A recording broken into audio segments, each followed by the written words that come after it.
Hello माँ के लाडलो और पापा की परियों, मैं हूँ आमिर। ये है सिनेमा की और आज हम बात करने वाले हैं द डिसाइपल की, which is a 2 hour 7 minute long Marathi language drama film, very intricately woven बोले तो, written directed and edited by Chaitanya Tamhane and it is available on Netflix to watch. It stars Aditya Modak as Sharad Nerulkar and Arun Dravid as Guruji and Sumitra Bhave as the voice of Mai.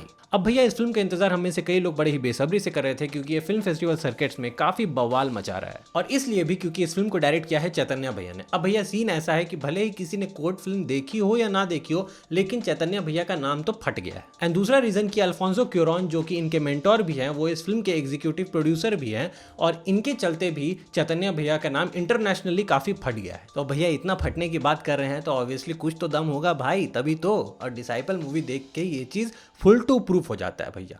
हाँ, the disciple हमें शरद की कहानी बताती है, जिन्होंने अपनी जिंदगी एक इंडियन क्लासिकल म्यूजिक वोकलिस्ट बनने में डिवोट कर दी है, और वो अलवर घराने के प्रथा को आगे बढ़ाने की पूरी कोशिश में लगे हुए हैं. भले ही जितनी मुसीबत आए, इनको भटकना नहीं है, इनको अपने मंजिल को हासिल करके रहना है तो रहना है. लेकिन भैया हैं तो ये एक जवान लौंडे ही, और कॉन्फिडेंस गिराने और भटकाने के लिए चीजें बहुत हैं. लेकिन वक्त के साथ साथ वो ये सोचने पर मजबूर हो जाते हैं कि क्या जो वो करना चाहते हैं वो उसके लायक हैं भी, या क्या वो पॉसिबल भी है.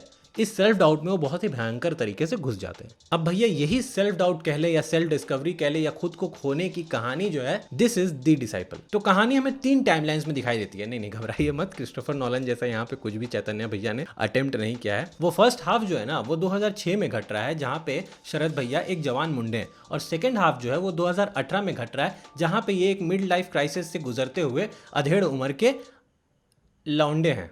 और बीच बीच में हमें इनके बचपन का फ्लैशबैक देखने को मिलता है, जहां से हमें ये ज्ञान होता है कि इनके फादर इनके लाइफ में कितने बड़े इन्फ्लुएंस हैं. और अगर इन्फ्लुएंस की बात करें तो फादर के साथ साथ 2 और लोगों का इन्फ्लुएंस इनके लाइफ में बहुत ज़्यादा है. एक तो इनके गुरुजी, दूसरे इनकी माई जो थी वो इनके गुरुजी की भी गुरु थी.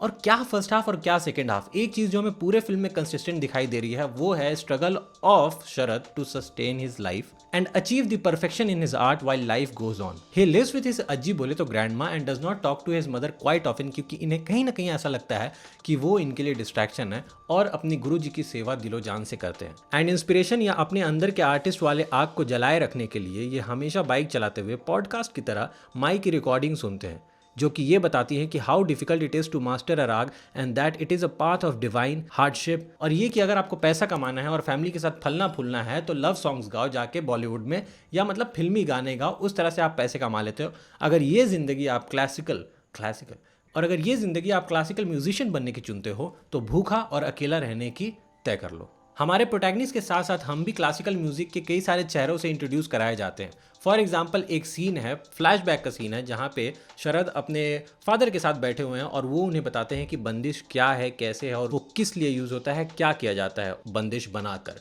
और वो जो इंटरेक्शन है वो काफ़ी सूदिंगली फनी है. शरद हमारा ही चेहरा है, वो आईना है हमारे लिए. वो लड़कियों को लाइक करता है, वो पॉर्न देखकर मैस्टरबेट करता है, और वो उस जगह पे काम करता है जिस जगह पे उसे मज़ा भले ना आ रहा हो, बट वो उसकी ज़रूरतों को पूरा करता है, और वो काम वाला प्रेशर उसके ऊपर नहीं डालता है. वो बस सर्वाइवल के लिए इनफ है. He is a person of flaws and he is trying very hard to keep the discipline and overpower all his flaws to master his art. ये स्टोरी अपने आप को इतनी ब्यूटीफुली अनफोल्ड करती है, इसको इतनी खूबसूरती से लिखा है चैतन्य भैया ने, कि एक मोमेंट आपको एक सवाल अराइज होगा और दूसरे ही मोमेंट आप सोच ही रहे होगे कि तब तक उसका आंसर आपको बहुत ही खूबसूरत तरीके से मिल जाएगा, almost poetically. This film literally shows us that perseverance, patience and practice along with endurance is the key to success. और ये सिर्फ इंडियन क्लासिकल म्यूजिक में ही नहीं, हर जगह पे है. We also get to see a subtle criticism कह ले या फिर सटायर कह ले of the current situation of Indian classical music through a TV reality show.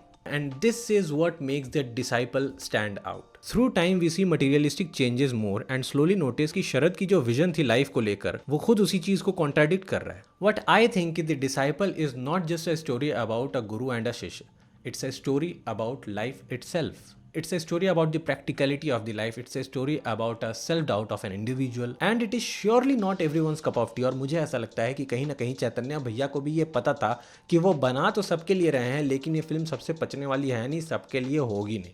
The cinematography by Michael Sobasinski has been beautifully done. पूरी film static, dolly in and wide shots का खजाना है. With the use of natural and practical lights in most of the shots. एक ही तरह का shot, एक ही camera movement, एक ही तरह का सिचुएशन, लेकिन दोनों सीन्स एकदम ही अलग कहानियां बताती हैं। And the music by Anees Pradhan has been done beautifully, जहाँ पे हमें ढेरों सारे क्लासिकल इंस्ट्रूमेंट्स का यूज दिखाई देता है, सुनाई देता है, और उसके साथ ही साथ वोकल्स। मतलब कि जो हमारी कास्ट हैं वो एक्चुअल इंडियन क्लासिकल सिंगर्स हैं। अब देखिए, आप अगर कोई एक पर्टिकुलर फिल्म बना रहे हो किसी पर्टिकुलर चीज़ के ऊपर, तो उसी पर्टिकुलर कम्युनिटी के लोगों को लो और उनको एक्टिंग सिखा दो ना, तो कहीं ना कहीं एक्टिंग सिखाने में टाइम लगेगा, लेकिन वो टाइम उससे तो कम होगा ना जो आप पूरा एक स्किल सिखाने में लगा रहे हो। नॉट ऑलवेज द केस, जैसे मुक्काबाज एक्सेप्शनल है, वैसी भी फिल्में बनती हैं। अगर आपका एक्टर एक एक्सटेंट तक जाने को तैयार है, जो पॉसिबल है, तब करो। बट अगर वो पॉसिबल नहीं है तो you do what Chaitanya has done here.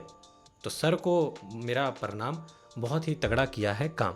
And my conclusion is, सबको नहीं पचेगा, सबके लिए है भी नहीं, लेकिन आपके पास अगर नेटफ्लिक्स है और अगर आपको ड्रामा पसंद है तो आप जाइए, बेशक इसे देखिए। It is a decent watch for the weekend. जरूर देखें, क्योंकि कुछ कुछ फिल्में होती है ना जो देखनी चाहिए। भले ही हमेशा वो बहुत इंस्पायरिंग ना हो, बहुत ही पॉजिटिव ना हो, लेकिन नेगेटिव ऑब्वियसली नहीं होती, because there is always something positive to take out from a cinema, वो चाहे राधे ही क्यों ना हो। I promise you will get to learn something. अगर लाइफ के बारे में नहीं तो एटलीस्ट इंडियन क्लासिकल म्यूजिक के बारे में थोड़ा बहुत तो आपको पता चल ही जाएगा। So this was my thought about the disciple and my 2 cents of review on the same. आशा करता हूँ आपको मेरी ये कोशिश पसंद आई होगी। अगर पसंद आई हो तो इस वीडियो को लाइक करें, शेयर करें, कमेंट करके मुझे बताएं, और सब्सक्राइब करना ना भूलें चैनल को। बहुत ही आपका शुक्रगुजार होऊंगा मैं। मिलते हैं अगले वीडियो में, तब तक के लिए you take care and stay safe. Tata, bye bye.